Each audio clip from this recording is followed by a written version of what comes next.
Check the mic and make sure it sound right, boys.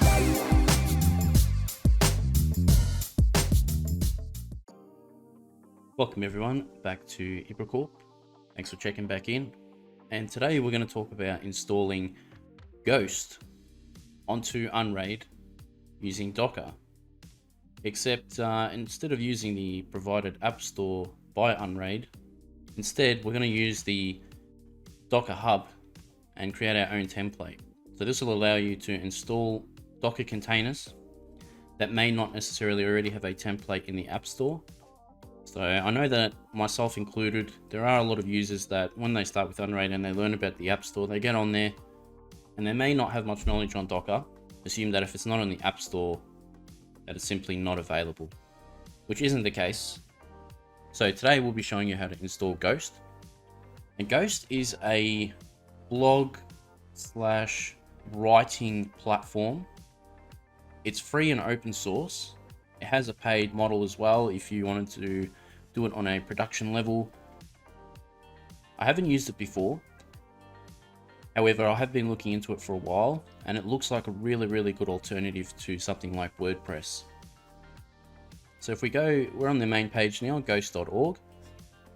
I can just take a quick brief look here. You see the sort of control you're given as an administrator. We go to About. So Ghost was founded in April 2013 after a very successful Kickstarter campaign to create a new platform focused solely on professional publishing. Our mission is to create the best open source tools for independent journalists and writers across the world and have a real impact on the future of online media. So that already speaks out to me. It looks like a really good application in terms of its mission. I really like that, so that's good. So instead of something like WordPress, now, I have run WordPress before multiple times, and one of the biggest gripes for me when using WordPress is, yeah, sure, it's free, but to basically get anything going on a large scale, you end up using plugins, and plugins unfortunately aren't always free, or if they are free, they sort of like to channel you into a corridor with their features and put you in a position where you feel like you're better off just paying for it. Unlike that, this has a full stack modern publishing platform built into it. So, for example, I know for a fact that for WordPress, if you want a membership system where people have to pay for content, you need a plugin for that, or you need a module to run that, and most of the time that costs money. I have used a free one, and even then, it's very limited in what it can do. This does it as part of its own package. Don't have to install it separately. Have a payment gateway running as well if you want to use PayPal, credit cards, etc. And have the access control, or the ACLs, tell the customer what they have access to. This is our first time installing it, and I'm actually very keen to put it into practice, or into production I should say, with IBRACORP. And I'd like to see how that pans out, because I think it has a lot of potential, especially if you want to find something to help manage members and subscriptions. So here's some of their full featured details. Payments, paid subscriptions, member management, no transaction fees, secure authentication, real content gating, so you can protect the stuff that you only want accessible by certain people or certain members at a certain membership level. Open source, which is fantastic, again, something we always encourage. Get good analytics on your users or your members, and build a personalized experience. I mean, why not? If you're going to build something like this, you want to be able to personalize it. And that's probably another limited feature with other services where they might ask you to pay for that functionality, to personalize it. Here are the integrations, just some of them. Assume there's a lot more than this.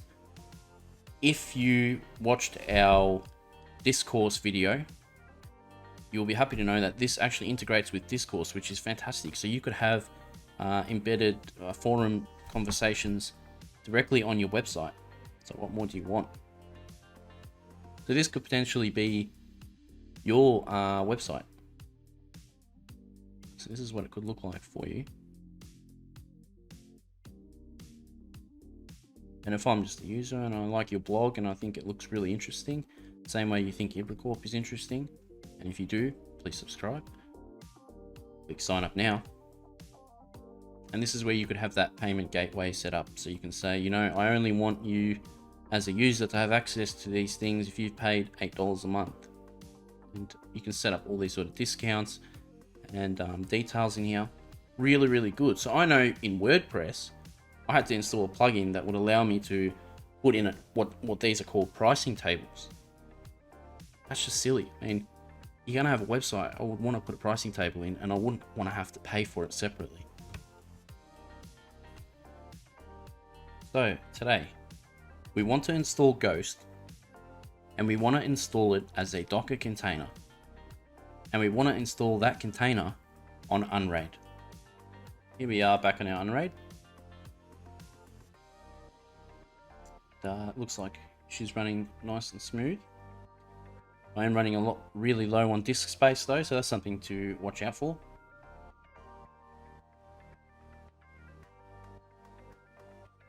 I'll also briefly discuss using Cloudflare. If you're a user of Cloudflare, I'll show you what you need to do to get it going. If you're not, I will make a future video explaining how to use Cloudflare for your home lab setup. If you are searching the internet and you say, I want an application that can be for blogging, and Google returns results, and you see this one called Ghost, and you then look up, can I get this as a container?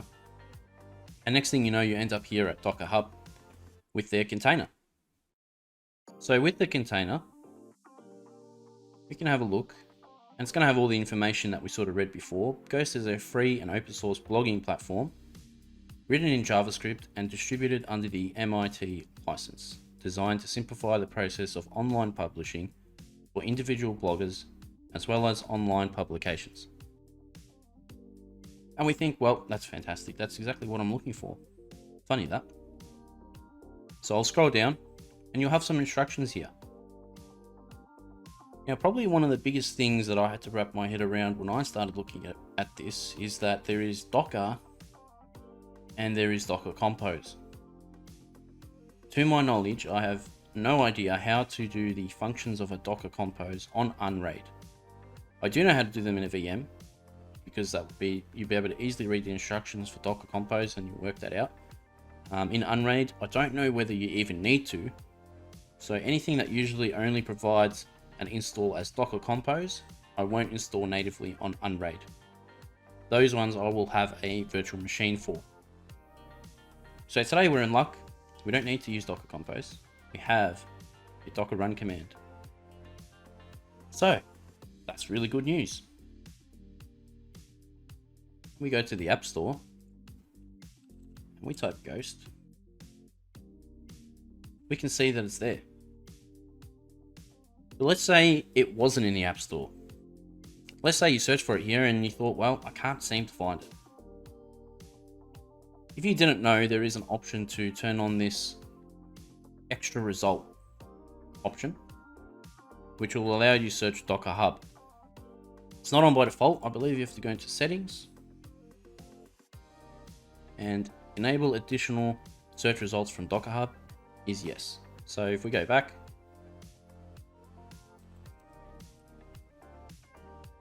and we don't find Ghost here already, we would click this.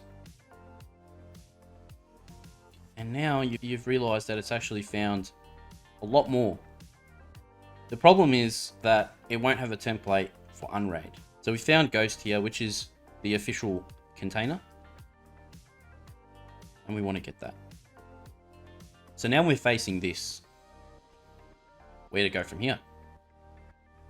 If we click advanced, just up here, give us the advanced view. You see a couple of things have already been filled in for us, which is fantastic. The Docker Hub URL. I always check this information, so make sure you check this information as you go. If we go back to Docker Hub, the Docker Hub URL is this URL. So if we were to copy that, paste it, it's exactly the same. The icon URL. Now, right now, by default, it's got a question mark. So what I like to do is look for the icon online, and then I'll re-upload it to Imgur. Or you might be able to copy it directly from their GitHub, for example, or anything like that. So what I do is download it and then upload it straight to Imgur. That way I get a link. I can simply copy the link.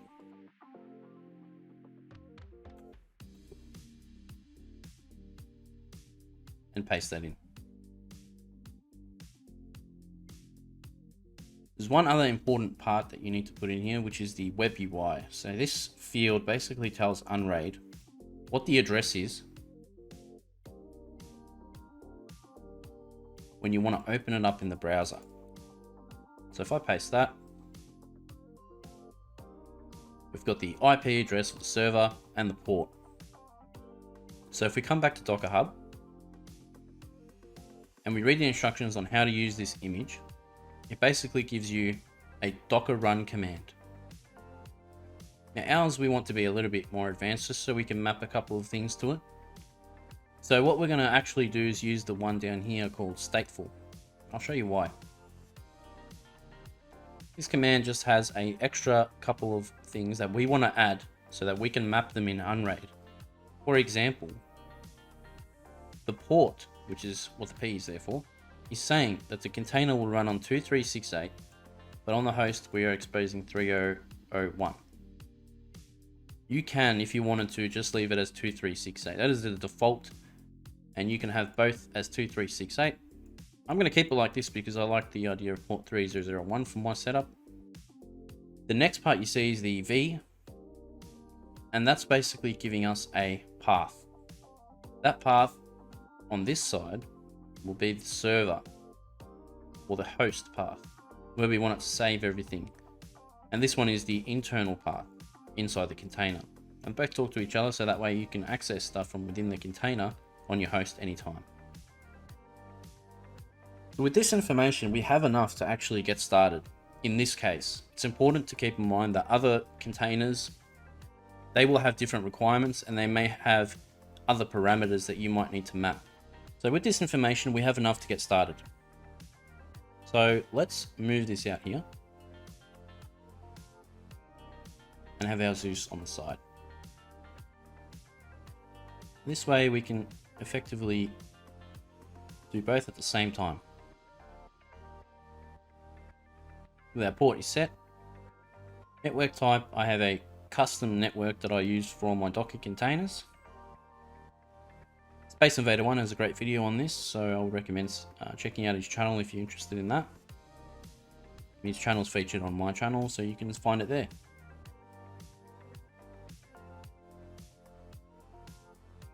So we'll see show more settings will give us nothing, and that's because nothing else is mapped in this template. You have other options here if you like. If you'd like to map a CPU, any particular core that you want it to use, and pin it there so that it doesn't use anything else or any other threads. But I'm happy with it just using whatever. I really don't think it will use much anyway, so that's fine. So what we want to do is click add another path, port, variable, label, or device, just down the bottom here. We're going to follow the Docker run command to get all the information we need. The first one that we need, we have our port. So pretty easy, we'll get the port done first. So config type set to port. The name, not that important. You can skip that, it'll autofill it. But if you'd like to specify it, you can. So in the container port, as you can see here, the container port is 2368. 2368. Host port 3001. And is a TCP connection. And click add. There's our port mapped. You can see how it's auto-filled that there for you, and auto-filled the name as well. Then we have the -v here to give us a path. Now, as the path is there, this is the container path. Same side, as you notice, the right-hand side is always the container information or variable. So we'll copy that. We'll say the container path is this one. A host path, on the other hand, is going to be our app data folder. So just come down here to app data. And to the side, we will just give it its name, which is Ghost. And it will automatically create that for us. Click add. And that is it. That realistically should be it. So if we go back here, we'll click apply.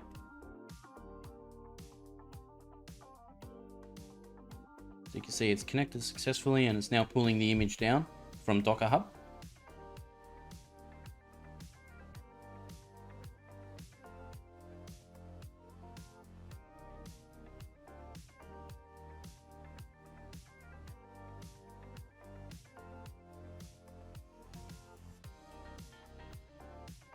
And it says the command finished successfully, so that's a good sign. We'll click done. We'll go back to our Dockers.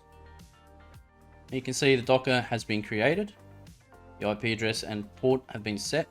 We can see that it's successfully added the correct port on each side. Okay, so it says it started, but we've actually made a mistake. As we've tried to load it, we've realized that it's getting a connection refused. So we need to now work back and think, okay, what's happened?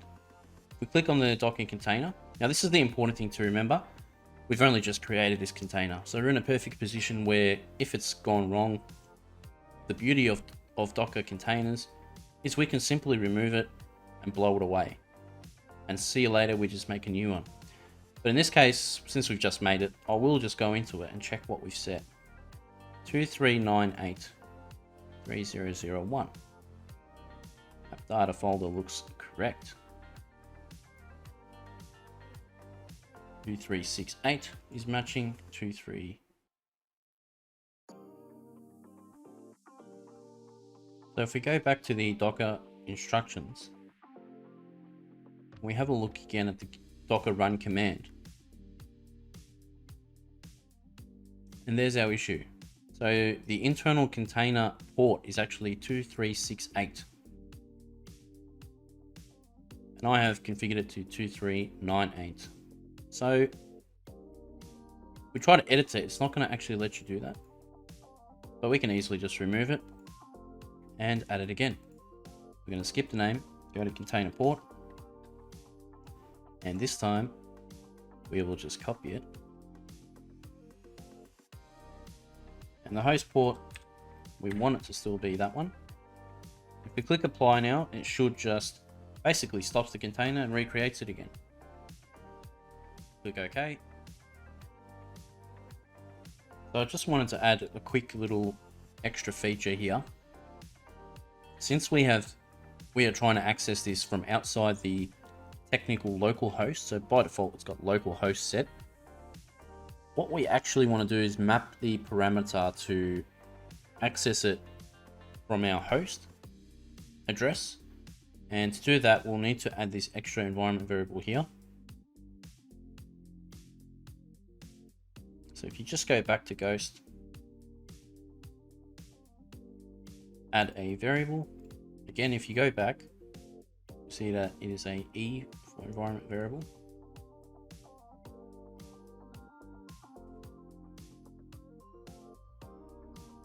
The key is called URL.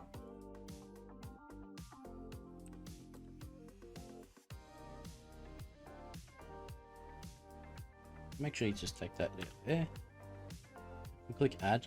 You can see that it actually gives us, if you hover over it, you can see the local address, which is not going to work when you're reverse proxying it out. So realistically, what you actually want to do is set that up with the external address instead. And basically that would be this for us.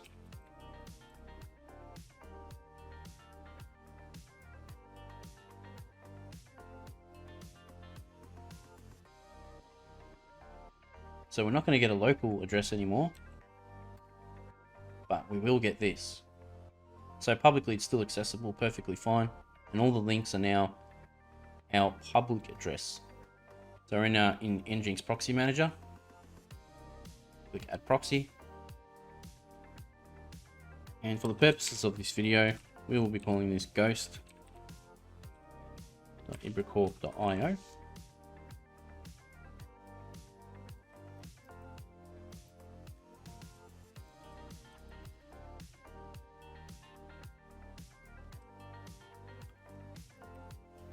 We want it to match the same port number. Give it an SSL certificate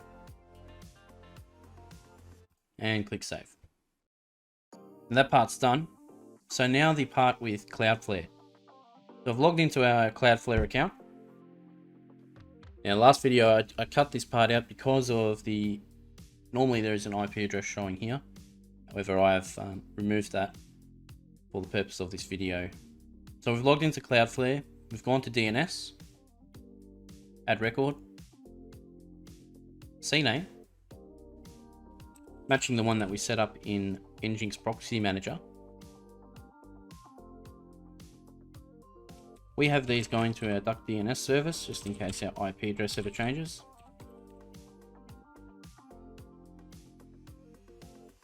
That should be it. Fingers crossed. If we go to Ghost, there you go. So we're now accessible from the web and we're ready to go. So I hope this is helpful. If it was, please let me know.